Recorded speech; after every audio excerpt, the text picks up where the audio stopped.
everybunny! I realized recently I made so much fashion and lifestyle content and I still have so many story times to tell you. This is one I wanted to tell for a while. It is the funniest shit I've ever seen in Japanese schools. So basically, I worked in the Japanese school system for about 9 years and honestly, I love it. Japanese schools are great. If you want to move to Japan and you want to learn a lot about Japanese culture and Japanese heart, I'd say working in a school is the best way to do that, particularly as you're learning alongside children. And honestly, in Japan, most of the time, my biggest teachers have been children. They're very good at explaining things in an easy to understand way, and when they teach you something, there's no judgment. But honestly, kids are hilarious, and that was the best part for me, is every day was honestly just really funny. Okay, so the first story I want to talk about is a teacher I worked with that I made a video about before. Everyone used to call her Kusababa, which means shitty old lady in Japanese, and I don't have anything against her. She was like a nice woman, but she was very old, and she was very strict, and she didn't like it when the kids laughed too loud or were too noisy and stuff like that. And you'll find this kind of teacher a lot in any country. No beef with her, but honestly a lot of funny stuff did happen in her class. One such incident involved a kid called Matsuda-kun. Matsuda-kun was a kid whose dad was a really famous wrestler in Japan, so he was always trying to wrestle the other kids, and he was a massive troll. And he would troll every single one of his classes. And I think it ultimately came down to the fact that he was just bored, and I think he just didn't like being at school. So every class, he would just shout, "Chin Chin Gorilla! Chin Chin Gorilla! Chin Chin Gorilla!" for like the entire class until he went hoarse. And this was almost every subject he did that. And Chin Chin just means penis and gorilla just means gorilla, so it doesn't really even make that much sense, but he would do this every day. And I taught this kid for an entire year, and every single class he would just shout "Chin Chin Gorilla! Chin Chin Gorilla!" the entire class. The other students were so used to this that they just completely phased him out, they completely ignored him. But for me, honestly, at times it was still kind of funny. But one thing as a teacher is that you can never laugh at that kind of behavior. But it was really hard because the old lady that I worked with, every class she would ask a question like, "Okay everybody, what color is a banana?" And then the kid would raise his hand and she'd be like, "Matsuda-kun," and he'd be like, Chin Chin Gorilla. And then the next day she would be like, "Okay everybody, 7 plus 7 equals," and he'd raise his hand and be like, "I think the answer is possibly Chin Chin Gorilla." And this went on for a friggin' year. I'm like, stop answering him, he's gonna say Chin Chin Gorilla.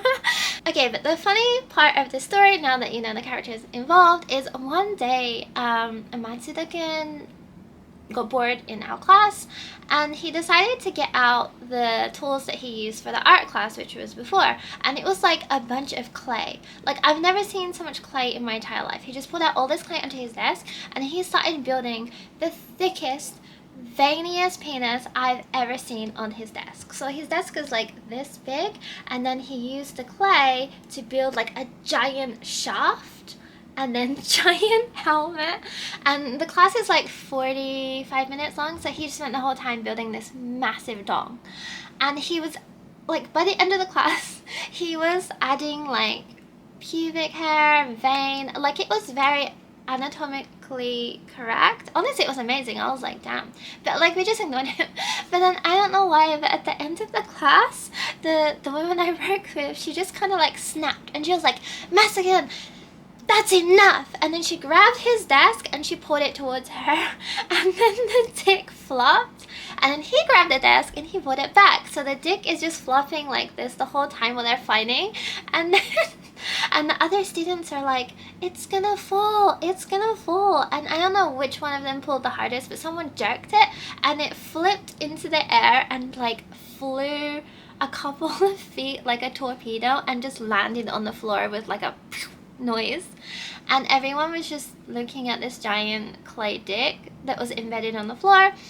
And then the bell rang and I was like, I'm not dealing with this. I was like, "Thank you very much everyone, see you next time," and I just left because I was like, absolutely not. But this went on for an entire year. The other funny thing that happened with that same teacher is, again, she would make the classes be silent because the sounds of kids' voices used to, I don't know, like affect her mentally. I think because kids have quite high voices.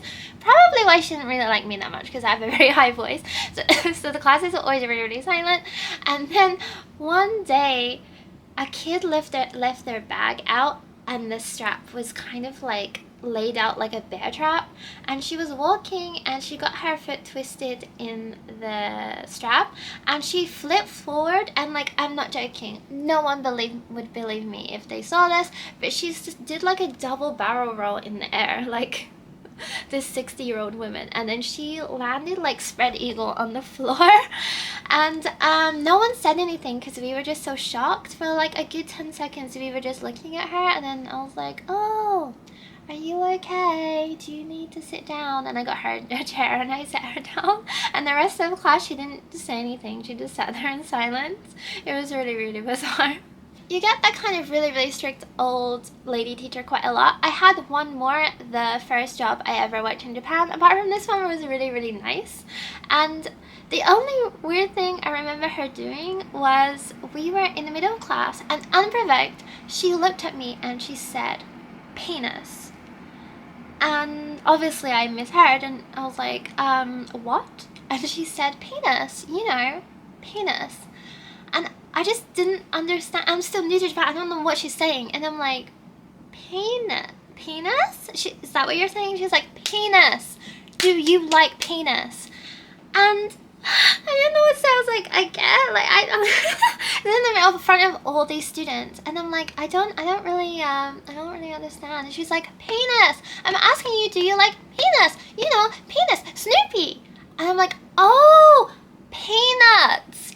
Like the comic, right? Oh my god. I was like, yeah, I guess I like it. And she was like, that's all I was asking. And I'm like, Jesus Christ. And I'm like, I tried to explain to her that you just can't go around and ask people that. And like, stuff would happen to me like that quite a lot when I first arrived in Japan. But then obviously the longer you're here, the more you get used to that kind of accent, and the more you get acclimatized to it, so it's not like funny after a while. But the first year I was here, hilarious. And I remember at that same school, there was something in Japan called setsumen. And setsumen is when, I don't know, it's like one day every year, and it's called the bean throwing festival, and someone dresses up as a demon, like an oni, like a red oni or a blue oni, and the other people will throw beans at them. And basically, normally in a school, a teacher would dress up as an oni and they would burst into the school and you would throw beans at them, and basically you have to say like, oni out, luck in. And it's just one day a year where I suppose it's a way to keep out bad luck and bring in good luck. And then I kept asking because I really wanted to be the oni, like so freaking bad. I really wanted to be the oni, and every year I asked, please can I be the oni this year? And they're like, maybe next year, maybe next year. And then after a few years I was like, I don't get it, why don't you want me to be the oni? And they're like, oh, like we feel like maybe it's kind of racist. And I never realized maybe like for them it would seem kind of racist. Like I just like burst in wearing this mask and people were throwing shit at me like, get out demon. I'm like, okay, I kind of get it, like maybe not like racist but like xenophobic. Okay, but my favorite and funniest story didn't actually involve me, but involved an American guy that I worked with. His name is James, and he's just like a silly goose. And I remember, I don't work with him anymore, but he was like very conventionally attractive. So he was very, very popular with the students and with the teachers. But overall, he was like a nice guy. But he would always just have like really random bad luck. And this one day, he came to school on his bicycle. And it started raining. And in Japan, in the workforce, it's really, really bad if you turn up to work like wet, if your clothes are wet, particularly if you work in a school, because schools are generally a little bit stricter. So don't come to work wet. And of course he was riding his bicycle, so it wasn't really his fault, and it's actually illegal to ride your bicycle while you're holding an umbrella. So I don't really get what people do. I guess you would just wear like a big raincoat. But he didn't check the weather report and he came to work and he was drenched. Staff told him, you need to change, you can't come to work like that. And he's like, well, I don't have any other clothes. So they're like, okay, we'll find you something. And they went into like lost and found, and the only thing they found was like an extra large kids PE kit, and it's like the classic like white one with the number here and the tiny little blue shorts. And he's like, you don't expect me to wear that, do you? And they're like, well, either you wear this and you go to work, or we'll tell your company that you went home. So he put on this tiny elementary school PE uniform, which was already hilarious, and then started working normally. And then it gets to like lunchtime, and I think that he was already stressed, so he went to use the bathroom, and in the stool, and this happens a lot, and like this is still something I struggle with in Japan, like sometimes the layout of the toilets are all different, and so like the flush, it would be like a button or like a lever or like a string, or like you put your hand over it. It's always like a little bit different, and a lot of the time it's a button. And this is what I don't understand about this story, is that he knows Japanese quite well. I think he was just stressed, but there was a button for flush, and then next to it there was an emergency button. And for some reason, I guess he wasn't paying attention, he pushed the emergency button, and then that's for like if you're disabled and you need help. And our school had quite a few disabled students, so this would happen quite a lot where they would push the button. And so like he accidentally pushed the button, I guess he didn't realize. And then like a minute or so later, 3 or 4 male teachers burst into the toilet and were kicking down the toilet stool, and they're like, "What?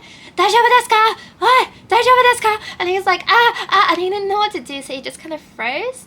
And then they unlocked the toilet and then opened the door, and he's sitting there like still wet, wearing this really tiny elementary school student's PE uniform. I think about this all the time, and he was like, actually I think he went back to America. It's probably because of this, honestly. Okay, so the last story, another school I worked at had a lot of young male teachers, so it was really fun. Like every day was kind of like a laugh, because I'm normally used to working with geriatrics, which is also fun in itself, but this was honestly great. And apart from one year at Halloween, maybe they went too far. They told me that they had something they wanted me to do. So basically,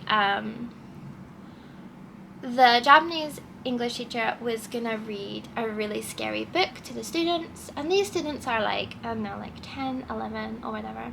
And then me and the Japanese guy teacher are gonna sneak out, put on scary outfits, come back and bang on the door. And I'm like, okay, that doesn't sound too scary, right? So I was like, okay, sure, why not? So it comes to our special Halloween class, and the Japanese teacher started reading this book. I think this book was about Japanese yokai, but it was in English. So they're reading this book, and the kids are really enthralled. Like, they didn't notice me and their Japanese homeroom teacher sneak out. And like, I don't know what kind of uniforms they are. And he pulled me into like a closet, which is already weird. And he like gave me something. He's like, I want you to change into this. This is already weird because I don't know this guy. And we're like changing in like together in this closet. It wasn't creepy, it was fine, but it was just like already a lot. And I didn't see what I was wearing. And he gave me like a chipmunk onesie, like a kigurumi, and a mask. And the mask he gave me was like a no mask, like an old kind of like Japanese stage mask, you know, where like they're completely white, like a painted Japanese female face, and they can look quite creepy.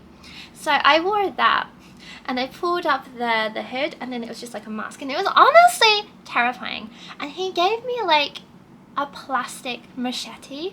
It honest to God, it looked terrifying.